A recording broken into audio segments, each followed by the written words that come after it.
Shalom, family. It's good to see everybody. I did not plan this live stream. So we're just going to pretty much do this impromptu. Shalom, family. Oh, It's good to let see me turn that everybody. off. I did not plan. All right.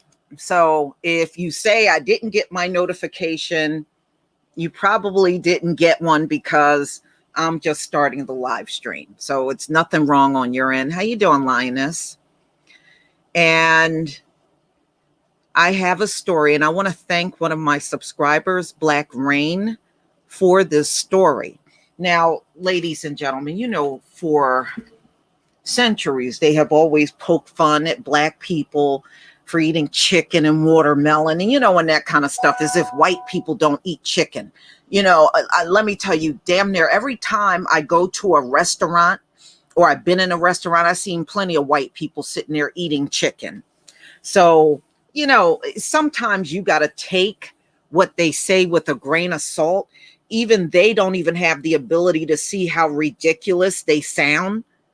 You know, I have seen every race group on this planet eating chicken, but they seem to want to pin anything on us. But, you know, at the end of the day, they look silly because you're sitting there with a plate full of chicken. And then watermelon, same thing. When I go in supermarkets, I see white people with watermelons in their baskets, walking around and buying them and really looking them over to make sure that's the one they want. I see them doing that. So in Atlanta, Ikea decided to have a lunch for their Black employees. So just thank you so much, Christopher. And it had all the stereotype stuff on the menu. All right. All the stereotype stuff were on the menu.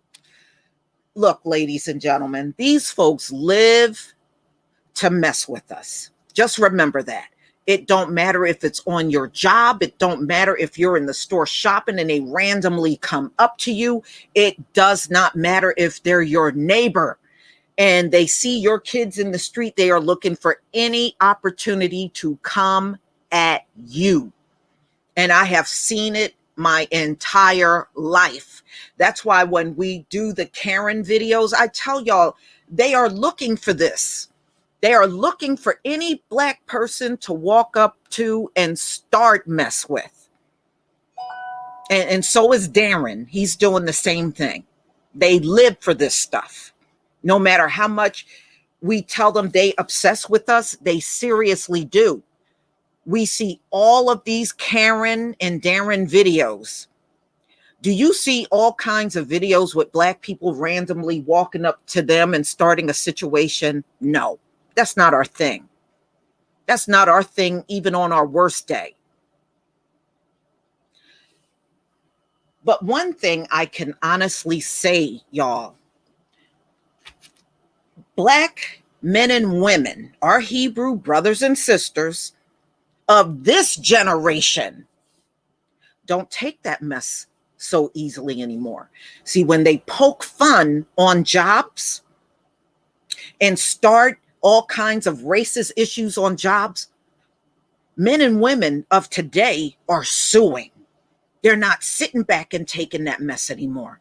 Many of them are lawyering up, or they're out here getting legal advice on what to do.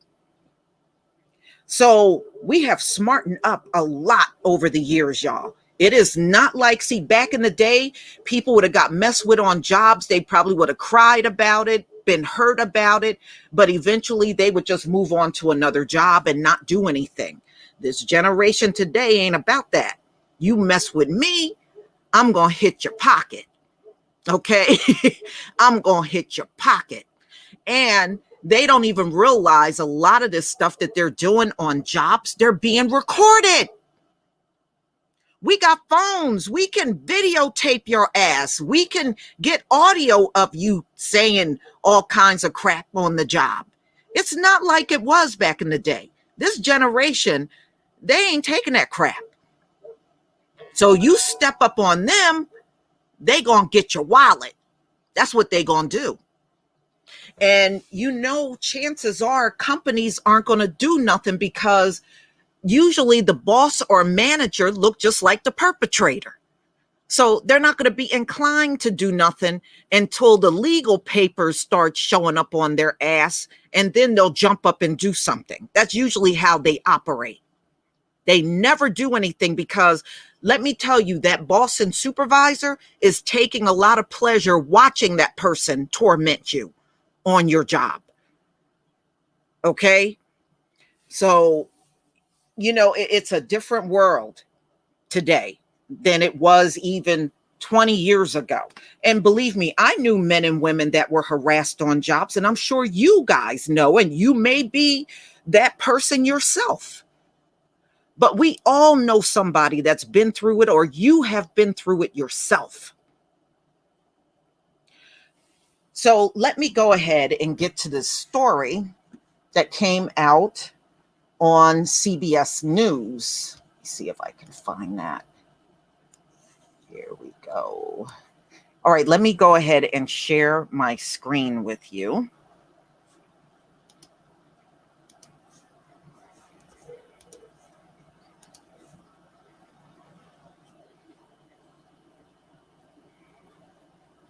Okay.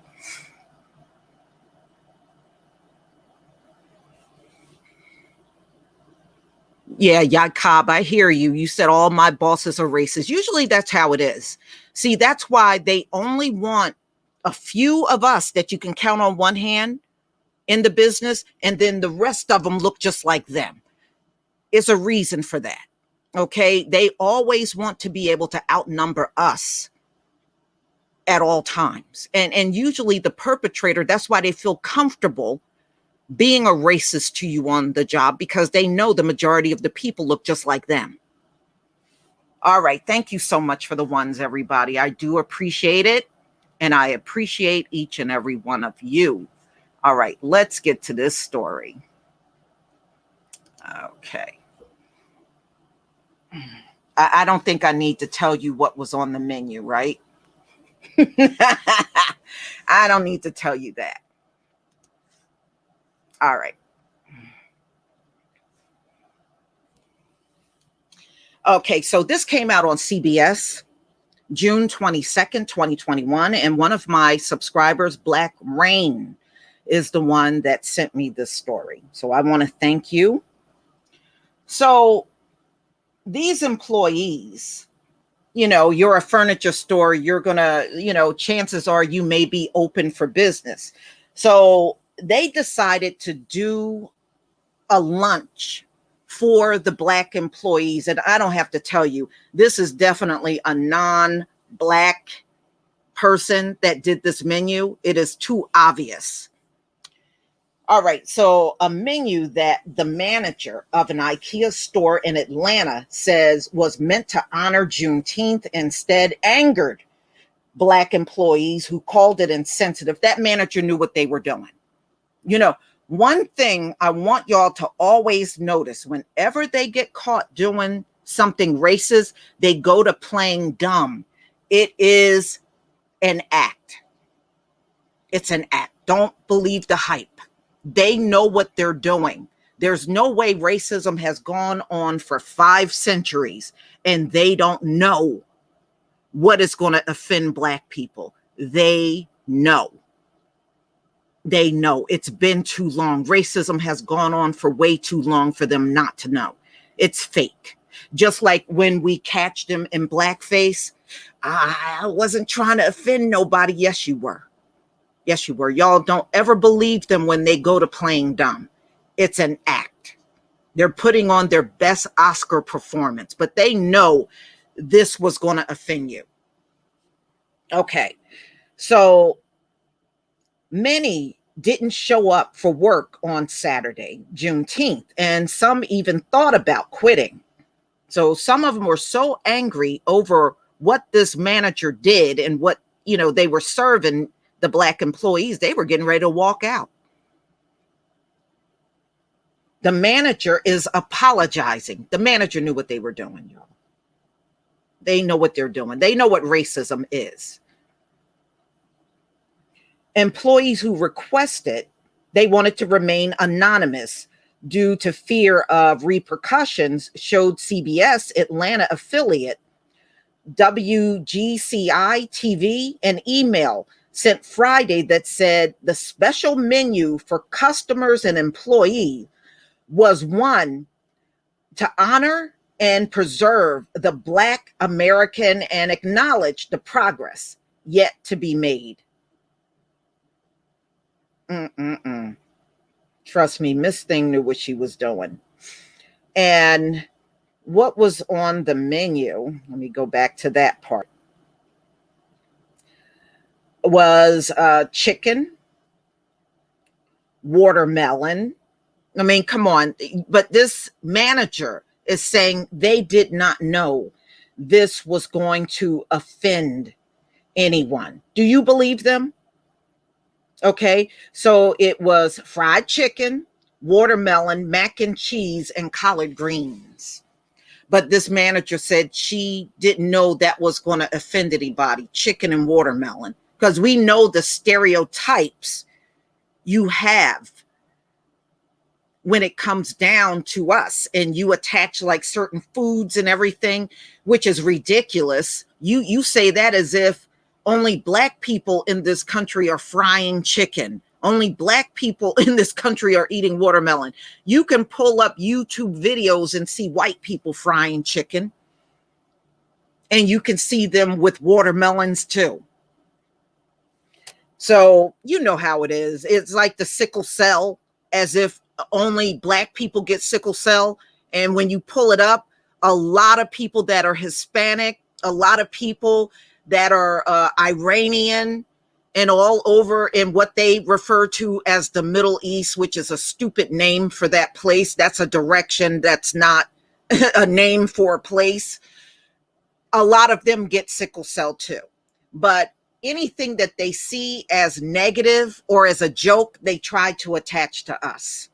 So this manager served this and tried to play like, and then here she go, I caused a lot of people to be upset. Oh, shut up, bitch. You know what you were doing. People actually wanted to quit. People weren't coming back to work. Well, what do you expect?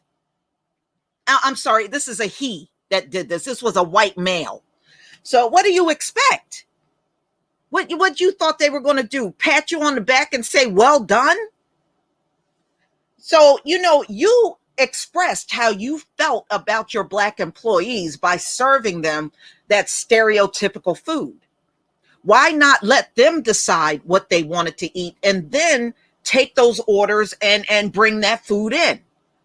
Wouldn't that have been a better way to do? Say, look, I'm going to order food from this restaurant. Here's the menu. Pick whatever you want and I'll have the food delivered, right? But he picked the food, all stereotypical food. Black people in their collard greens, like collard greens are bad. Collard greens are good for you. And it's loaded in iron and all kinds of great vitamins. That's good for you. All right. So employees said 33 people called out from work, which sparked an internal email response from the store manager.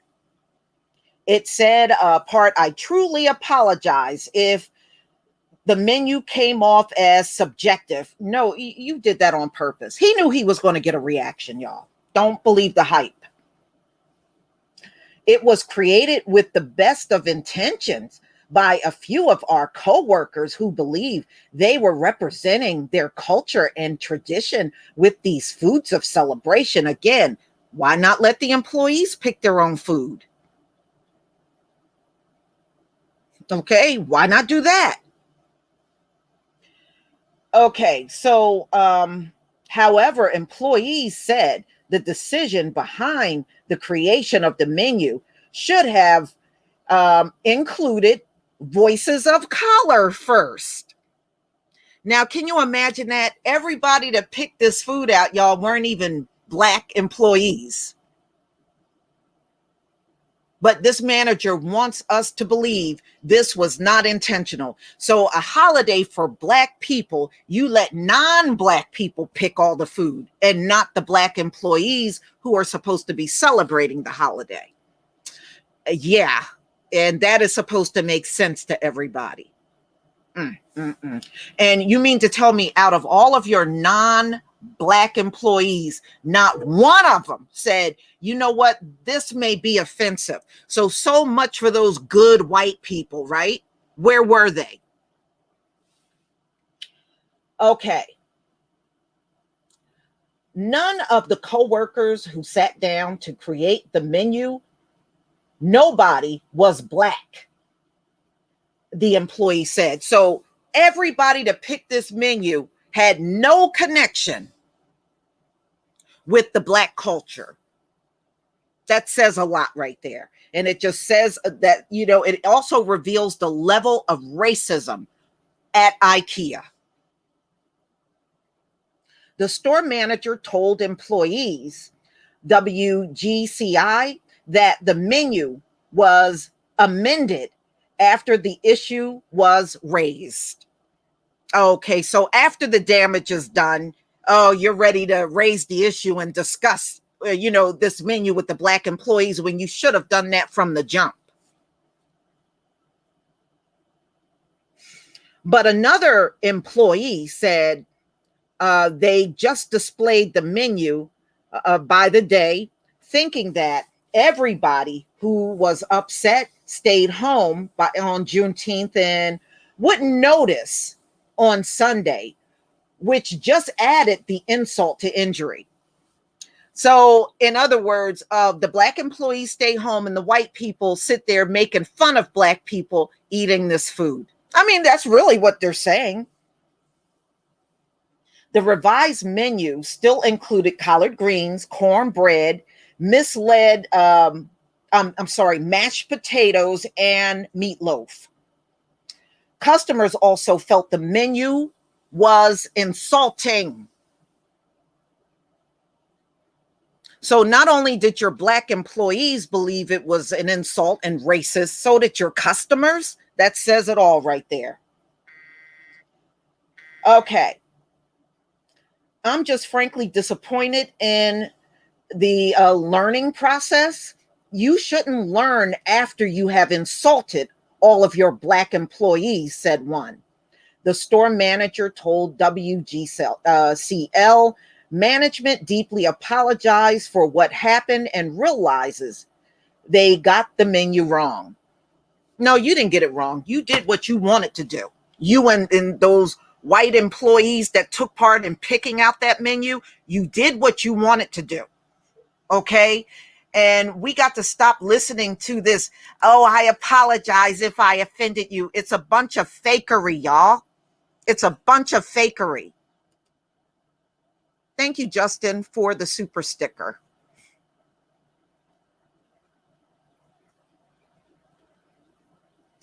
Del Monte Green Beans.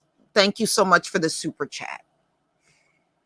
No, these acts are deliberate. They're not doing this. Now, I guess next thing you know, when we talk about history, they're going to tell you that the minstrel shows were done by accident.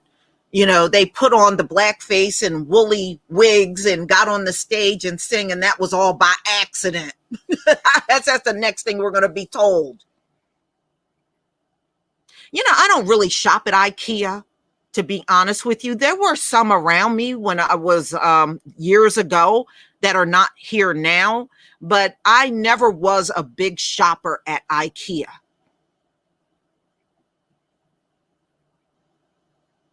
Oh, yeah.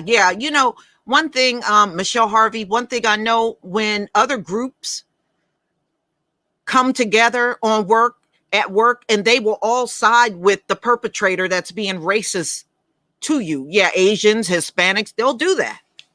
I've seen them do that. And sometimes the person that's causing all the problem are as wrong as two left feet, but they'll still sit there and try to justify why they are siding with them and not the Black employee that's being attacked. I've seen that multiple times on jobs.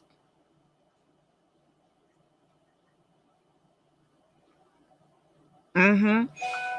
Now you see why so many people are resistant to going back in the workplace. And they got this worker shortage, and the economists are saying this ain't going away. This worker shortage is not going away. And see, as time keeps going on and nobody's applying for the job, watch how these politicians and this mainstream news start trying to come up with ways to threaten you. That's what they're going to do. They're going to start threatening the public if they don't get back to work, because you're not getting their economy back up and running. They want this economy back bad. And I got a video coming out in a little bit where the economist said you are never, ever going to see 2020, like in the first quarter, January, February, level in this country again. You are never going to see pre-virus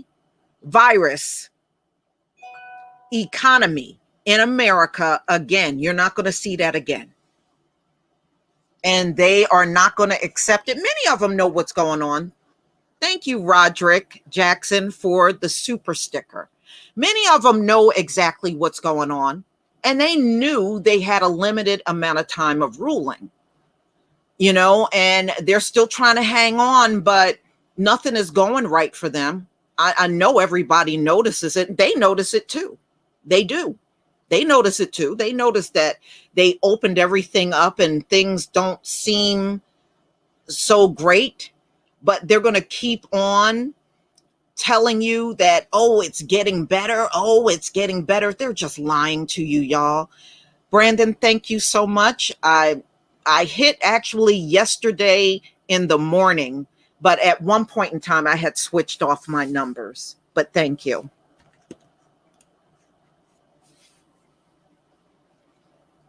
Right. The poor pay is one big factor. And another big factor is people got used to working from home for a year.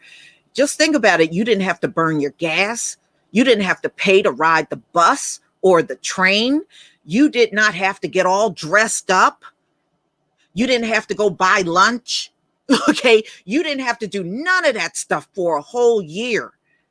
And now they're telling you to return back to the office, and people know the virus is still there and they're reluctant. They don't want to get out of their house and go back in no office. And besides, and I'm going to tell you the truth, a lot of these people didn't even have like the folks they were working with. They don't want to go back around them damn people every day, listening to them and dealing with them. It's a lot of factors involved. They make the work environment very unpleasant, especially for us. I can see why we don't want to go back in here. We got every reason not to go. So that's why a lot of people don't want to go. They started working from home and realized they like working from home. Just like the children aren't dealing with racism when they were doing school from home, the grown parents aren't dealing with it either. Who wants to give that back up and go back in a toxic ass environment? Because that's all these folks create, toxic environments. Nobody is down for that. Ain't nobody trying to go back in those environments anymore. You're benefiting so much being at home. And you can get up and take a break anytime you want. You don't have to get dressed up. You can sit there in your pajamas and do your job. You know what I'm saying? Nobody is down for going back and dealing with a bunch of BS, because you can't just do your job. They got to throw all kinds of drama in there while you're on the job. It's just ridiculous. You can't work in peace. They don't want you to. And America is so corrupt, you can't fix this. You can't fix what's wrong.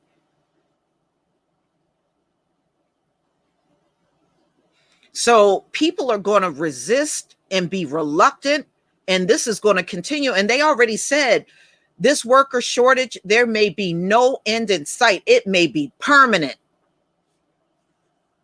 People are not dumb.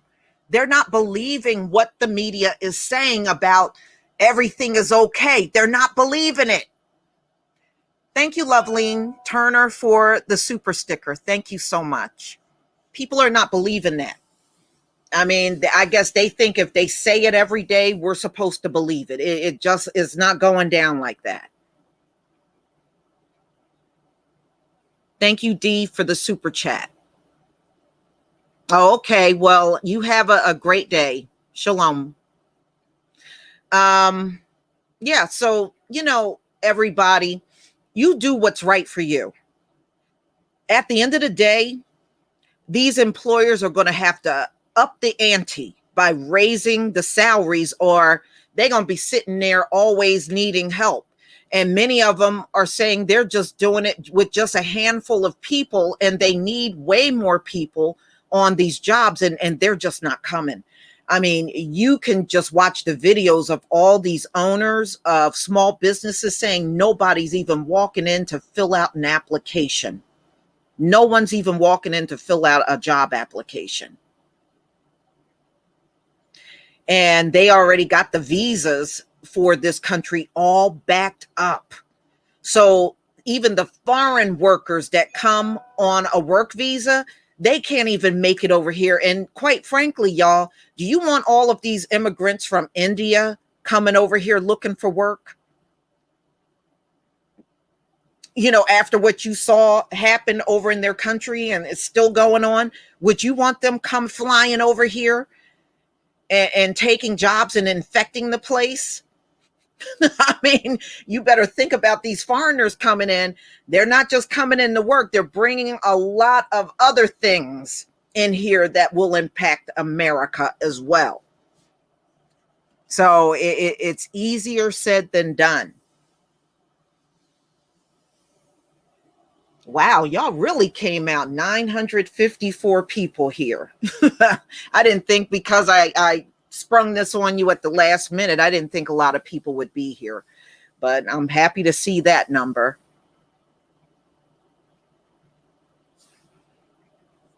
Thank you, Crimson Countess 3. Thank you so much for becoming a channel member.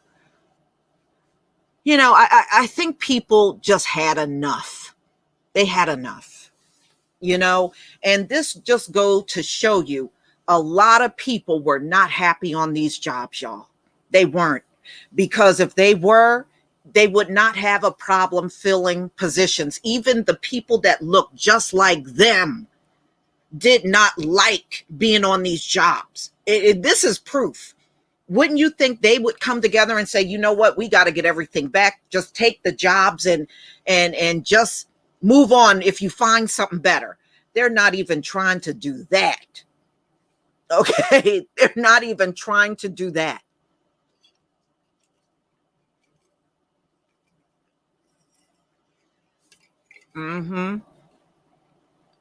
Yeah, well, Joshua Ben John, it's been 400 years of hell on the plantation and in the workplace for us. It's been non-stop. So I understand why our folks don't want to be out there. I really, truly do.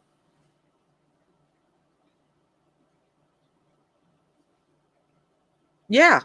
Yeah, Jenny, you're right. It is abuse. It is. It is.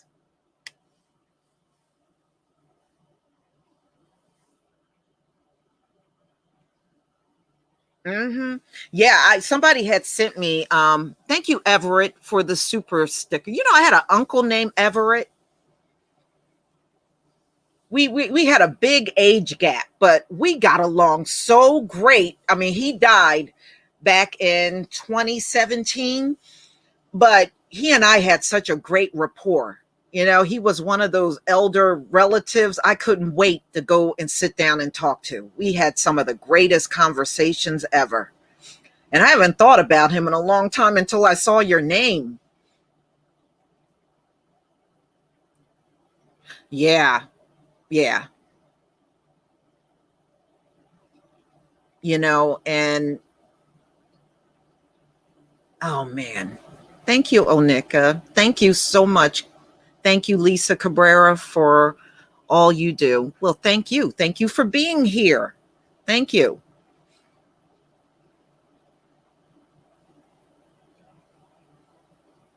Yeah, I mean, look, even TV shows. Remember, with Gabrielle Union, and she spoke about all the racism, and they had a problem with her wearing cornrows and braids and stuff. We have been dealing with it nonstop. We have.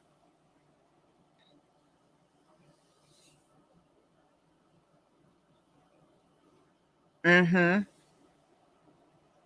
And somewhere along the way, you're going to have to draw the line in the sand. And that's why a lot of women are leaving, because see, those women can afford to be home with their children, or they have a spouse that's working, so they can afford to leave their jobs. And that alone has made a big impact. So now you got now a combination of men and women not returning back to work. And they said many of the people working from home were being, felt like they were being pressured into going back, and many of them are resigning. That's why they said there is like an avalanche of resignations going on, because a lot of the people working from home are saying, hell no, I'll just resign. I'm not coming back. And many of them that can afford to do that, that's what they're doing. Or some I was reading that are working from home, they are looking for another work from home opportunity and quit the job that they have to return back to and just get another job working from home. And many of them are doing that too. That's why they said it's an apocalypse of resignations going on right now, and people retiring. Nobody wants to be out here dealing with this virus. They don't want to be out here dealing with it.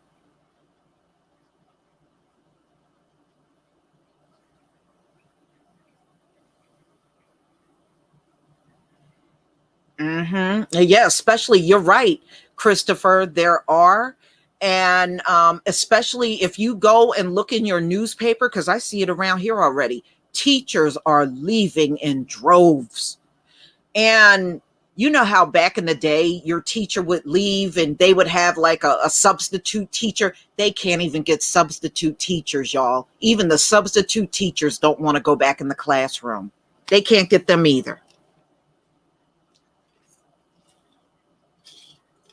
And see, what I'm thinking is, some of these businesses that can't get employees, over time, they're going to start closing, or they're going to have to find another way to do their business. But I don't know how they're going to do that if they're a restaurant. But many of them are going to close. They are, or they're going to be exhausted trying to run their business with little to no help. So it's just going to be a problem for them to keep these businesses open, and they don't have the employees to do the work.